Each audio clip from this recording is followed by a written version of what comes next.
So very very good morning to all of you and उम्मीद करता हूँ कि आप सभी अच्छे होंगे और अपनी पढ़ाई को कंटिन्यू कर रहे होंगे। As you know very well the जो जॉब की जो सेशन है या आप कह सकते हो सीजन ऑफ जॉब आ चुकी है। ऐसे समय में आपको बिल्कुल ही चूक नहीं करनी चाहिए। तो आप चिंता ना करें, मैं आपके साथ हूँ। आपके लिए मैं साइंस के स्पेशल कैटेगरी को लेके आया हूँ। ये पूरा का पूरा जो बेस्ट होगा वो एनसीईआरटी बेस्ट आपका क्लासेस होगा।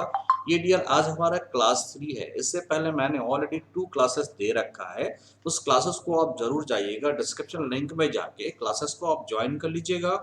पिछले 2 क्लासेसों में मैंने चर्चा किया था साइंस के क्लासेस में कि स्टेट ऑफ मैटर्स क्या होते हैं, उनकी क्या प्रॉपर्टीज होती है और एक स्टेट ऑफ मैटर से दूसरे स्टेट ऑफ मैटर्स में कैसे बदले जा सकते हैं डियर। अगर आप यूपीएससी की तैयारी में लगे हो, बीपीएससी की तैयारी में लगे हो, जेएसएससी की तैयारी में लगे हो तो ये सेशन आपके लिए महत्वपूर्ण होगा। और यूपीएससी में तो खास कर डियर आपको, या बीपीएससी में आप देख रहे हो +20 और जेएसएससी में +20 मार्क्स आपको दिलाएगा। सो इकोनॉमिक्स, साइंस, इन्वायरमेंट और ज्योग्राफी ये मेरा इंटरेस्टेड एरिया ऑफ टीचिंग्स है। I am teaching in this subjects like economics, science, environmental science and geography. These all are very much important for any competitive examination. As per my experience is concerned, I have 7 years of teaching experience वो different IAS academy right. IAS session की शुरुआत करते हैं। आज का हमारा विषय है गलनांक, जिसे हम लोग कहते हैं मेल्टिंग पॉइंट। अब सवाल उठता है कि इस मेल्टिंग पॉइंट से क्वेश्चंस कैसे कैसे आते हैं। ओके, तो आप हमेशा ड्रीम को बड़ा रखो, ड्रीम बिग। आइए मेल्टिंग पॉइंट की बात करते हैं, पूरी बारीकी को उसको समझें। तो मेल्टिंग पॉइंट डियर होता क्या है बेसिकली, इस मेल्टिंग पॉइंट को मैं कैसे डिफाइन कर पाऊंगा। तो अगर किसी भी सॉलिड को, अगर ये आपका सॉलिड है, इस सॉलिड में अगर आपको मैंने बताया था जब कभी भी आप स्टेट को चेंज करना चाहते हो तो आपको क्या चाहिए, टेम्परेचर चाहिए होता है। तो किसी भी सॉलिड में अगर आप टेम्परेचर देंगे तो वह सॉलिड क्या होता है, लिक्विड में बदलने लगता है। कोई एक ऐसा पॉइंट होगा जिस पॉइंट के बाद ये सॉलिड से लिक्विड में बदलने लगे, या फिर इस पॉइंट पे आप इसको लेके आओगे तो वो लिक्विड से सॉलिड में बदल जाए। तो इसी पॉइंट को हम लोग क्या कहते हैं डियर, मेल्टिंग पॉइंट कहते हैं। क्या कहते हैं, तो मेल्टिंग पॉइंट कहा जाता है। Very important. अगर मान लो इसी लिक्विड को आप कंडेंस करोगे तो इस पॉइंट पे आके ये लिक्विड क्या होगा, सॉलिड में कन्वर्ट होना शुरू होगा। और इस सॉलिड को अगर आप हीट दोगे तो इस पॉइंट के बाद ये लिक्विड बनना शुरू हो जाएगा। इट मीन्स किसी भी मॉलिक्यूल का फ्रीजिंग पॉइंट और आप कह सकते हो कि बॉइलिंग पॉइंट क्या होता है, इक्वल होता है। इसको लेकर कई एक एमसीक्यूज बनाए जा सकते हैं कि freezing point and melting points are equal और नॉट इक्वल, या मेल्टिंग पॉइंट किसके इक्वल होता है किसी सॉलिड का, दैट इज फ्रीजिंग पॉइंट के इक्वल्स होता है राइट। इसको मैं एमसीक्यू के फॉर्म में भी लाऊंगा dear. So melting point of the substance depend on the pressure.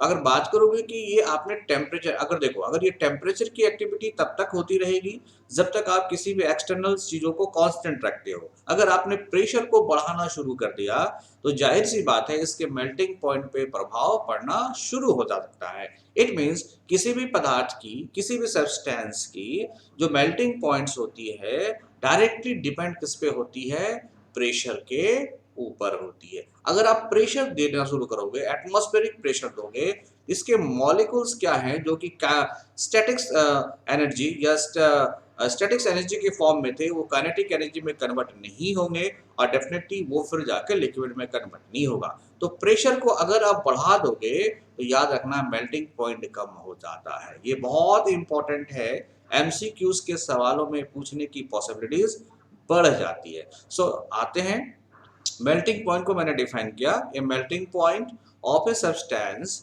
Is at the temperature at which it change states from solid से liquid. The melting point the solid and the liquid phase exist in equilibrium.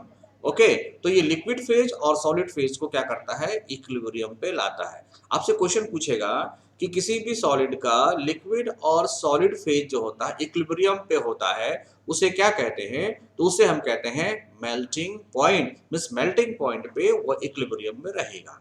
आप हिंदी वाले जिनको हिंदी से ज्यादा मोहब्बत है वो देख सकते हैं किसी पदार्थ का गलनांक वह तापमान होता है जिस पर वह ठोस से तरल अवस्था में बदलता है। या गलनांक पर ठोस और तरल क्या होता है, चरण संतुलन में पाया जाता है। मतलब सॉलिड एंड लिक्विड, अगर ये सॉलिड है और यह लिक्विड है तो इस दोनों के बीच में इक्विलिब्रियम होता है, वो होता है मेल्टिंग पॉइंट पे या वो होता है फ्रीजिंग पॉइंट पे। ये क्वेश्चन कई बार आपके एग्जामिनेशन में पूछा गया है डियर, तो इस तरह के क्वेश्चन पूछने की पॉसिबिलिटीज है, तो ध्यान में रखिएगा।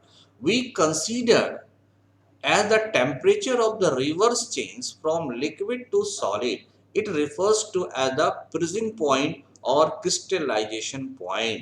बार बार पूछा जाता है कि अगर आप किसी भी सॉलिड में टेम्परेचर को इंक्रीज करते हो तो वो लिक्विड में बदल जाता है, और उसी लिक्विड को अगर आप टेम्परेचर को घटाते हो तो वो फ्रीज होने लगता है, और जिस जगह पे वो फ्रीज हो गया उसी जगह को हम लोग क्या कहते हैं, क्रिस्टलाइजेशन पॉइंट कहा जाता है, या रवाकरण कहा जाता है। तो ऐसी स्थिति में ये रवाकृत हो जाता है या तो रवाकरण हो जाता है। आते हैं नेक्स्ट पॉइंट की ओर। The melting point of the solid is the same as the freezing point of the liquid. तो किसी भी लिक्विड की मेल्टिंग पॉइंट और फ्रीजिंग पॉइंट कांस्टेंट होता है। At that temperature the solid and the liquid state of substance are in equilibrium. अगर आप water की बात करो, वाटर की बात करते हो तो उसका इक्विलिब्रियम क्या है, 0 डिग्री सी है। मतलब किसी वाटर को अगर आप 0 डिग्री सी पे ले जाओगे तो वो क्या बन जाता है, आइस बन जाता है। और 0 डिग्री सी से ऊपर रखते हो वही आइस क्या होता है, वाटर बनना शुरू हो जाता है। ओके, और अगर इस पे 100 डिग्री सी पे ले जाते हो ये वाटर क्या होता है, तो वेपर बनना शुरू हो जाता है। करेक्ट। तो आप समझ सकते हो कि ये जो 0 डिग्री सी है यह इस आइस का या वाटर का फ्रीजिंग पॉइंट हो गया, और आइस का क्या हो गया, मेल्टिंग पॉइंट हो गया। इसके बाद वो मेल्ट करना शुरू कर देगा। राइट। डिफरेंट डिफरेंट मटेरियल्स आपको दिए गए हैं जिनके एग्जामिनेशन में कई बार क्वेश्चन पूछे जाते हैं। क्वेश्चन ऐसा पूछता है कि दिए गए विकल्पों में से बताइए, क्वेश्चन ऐसा रहेगा, in which of the following, in which of the following, in which of the following, okay, having having more more melting point. दिए गए विकल्पों से बताएं किसमें सबसे ज्यादा मेल्टिंग पॉइंट है। आपको चॉइस 1 में दे देगा हाइड्रोजन, चॉइस 2 में दे देगा आपको ऑक्सीजन, ओके, और चॉइस 3 में आपको दे देगा इथेनॉल। आजकल इथेनॉल की चर्चा है डियर, इथेनॉल। और फोर्थ में आपको दे देगा वाटर। अब बताइए किसकी मेल्टिंग पॉइंट सबसे ज्यादा है। तो डियर आप एलिमिनेट करके करोगे, वाटर का मेल्टिंग पॉइंट तो 0 होता है, अभी आपने देख लिया, तो ये तो आपका आंसर नहीं होगा। अब बात करते हैं इथेनॉल की, तो इथेनॉल की वाटर है -114, ये डिग्री सी में है डियर, सेल्सियस और केल्विन भी आप चेक कर लेना। ये जो ऑक्सीजन होता है -219, और ये जो हाइड्रोजन होता है -259। अगर -259 दोगे तब ये क्या करेगा, मेल्ट करेगा। ये गैसेस है, कंडेंस करेगा। ये क्या है, ऑक्सीजन है, गैसेस है, कंडेंस करेगा, मीन्स ये क्या करेगा, फ्रीज करेगा। ठीक है। लेकिन वही बात करोगे सिल्वर की, अगर 961 दिखा सोनार के दुकानों में देखते होगे, इतना तापमान दोगे तो ये पिघलने लगेगा। गोल्ड की बात करोगे तो 1063 में ये क्या होगा, पिघलना शुरू होगा। इसका मतलब अगर सेम तापमान पर सोना देते हो और सेम तापमान पर चांदी देते हो तो पहले कौन मेल्ट करता है, तो पहले मेल्ट करेगा आपका सिल्वर, फिर मेल्ट करेगा चांदी, और उसके बाद सबसे ज्यादा समय लगेगा किसमें, तो लोहा में। तो ये भी क्वेश्चन बन सकता है कि दिए गए विकल्पों में से बताएं कि मेल्टिंग पॉइंट सबसे ज्यादा किसका होता है। इसमें दिए गए में तो आपको दे देगा आयरन, गोल्ड और सिल्वर। तो iron having the more melting point compare to gold and the silver. तो अगर मेल्टिंग पॉइंट के रिस्पेक्ट में आप देखोगे तो आयरन, इसको आप लोग Fe कह सकते हो, ये ज्यादा होता है किसके रिस्पेक्ट में, गोल्ड के रिस्पेक्ट में, और इससे ज्यादा होता है सिल्वर के रिस्पेक्ट में। तो ये भी क्वेश्चन आपको देखने को मिल जाता है। करेक्ट। तो इस तरह से आप इन बातों को समझने का प्रयास करोगे। अगर हम बात करते हैं मेल्टिंग पॉइंट को पूरे पूरे डिटेल में समझ लो डियर, ये फाइनल स्टेज है। For pure substance the temperature at which melting and freezing points is quite sharp is called melting point of the substance। लेकिन अगर उस सब्सटेंस में आपने इम्प्यूरिटीज डाल दिया, कोई भी अशुद्धियां डाल दिया, तो ये जो फ्रीजिंग पॉइंट होता है और ये जो ग्रेजुअली जो टेम्परेचर बढ़ता है बढ़ाना पड़ता है, इसका मतलब फ्रीजिंग पॉइंट और इसकी क्या होती है, बढ़ जाती है। जाहिर सी बात है इसकी मेल्टिंग पॉइंट भी क्या होगी, बढ़ जाएगी।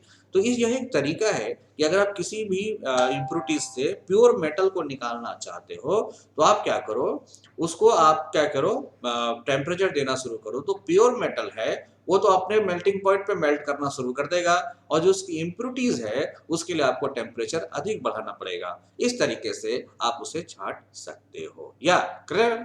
चलिए next, melting point and freezing point refer to the change in state when the solid and liquid states interchange। तो कहता है क्या है कि मेल्टिंग पॉइंट और फ्रीजिंग पॉइंट क्या है, एक इंटर स्टेट चेंज का रीजन है। अगर आपने सॉलिड को लिक्विड बनाया तो मेल्टिंग पॉइंट, लिक्विड को सॉलिड बनाया तो आपका क्या होगा, फ्रीजिंग पॉइंट। सो इंटरचेंज है, वाइस वर्सा है। सो melting occurs when a solid heated and turned to a liquid and freezing occurs when a liquid is cooled and turned to a solid। Clear है? आइए, freezing point liquid to solid में convert करता है, ये आपको मैंने बताया। तो freezing occurs when a liquid is cooled turned to a solid। upon cooling the particle in a liquid lose energy।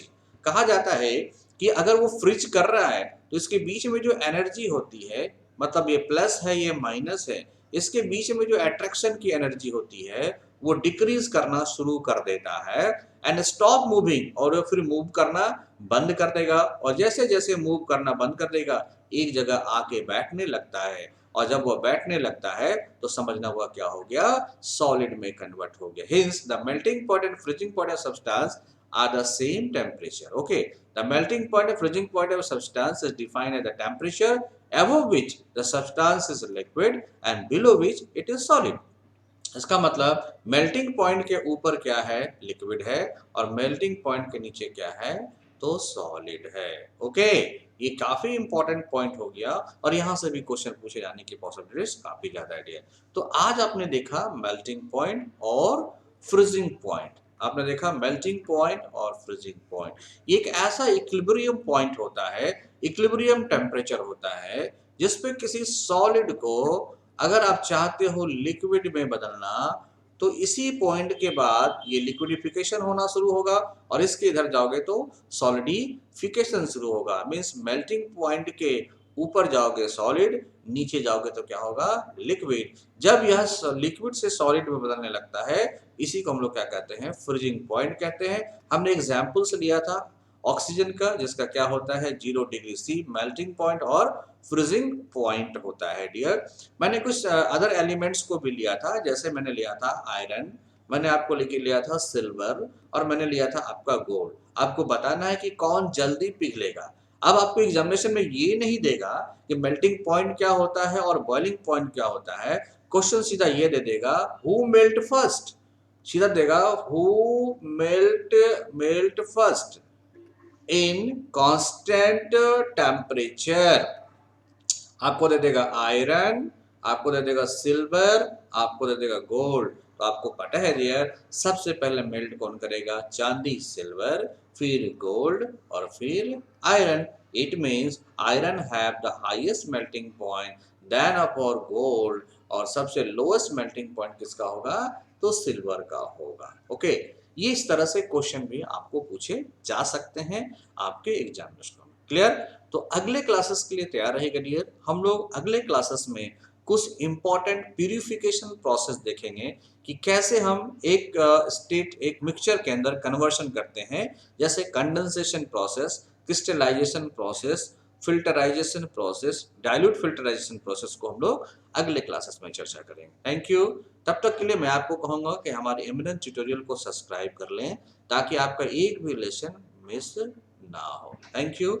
हमारे नेशनल करंट अफेयर्स की भी एक सीरीज चलती है, डिस्क्रिप्शन बॉक्स में आप देख लें। उनमें मैं पूरे साल का मीन्स पूरे के पूरे जनवरी से लेकर दिसंबर 2021 के जितने भी इम्पोर्टेंट नेशनल करंट अफेयर्स होते हैं इन सबको मैं उसमें करूंगा, ताकि आने वाले कॉम्पिटिटिव एग्जामिनेशन में आपको यह बेनिफिट करे। Thank you. आप हमारे चैनल को सब्सक्राइब करें, हाँ डियर, बेल आइकन जरूर दबाना ताकि आपको नोटिफिकेशन मिलता रहे। Thank you.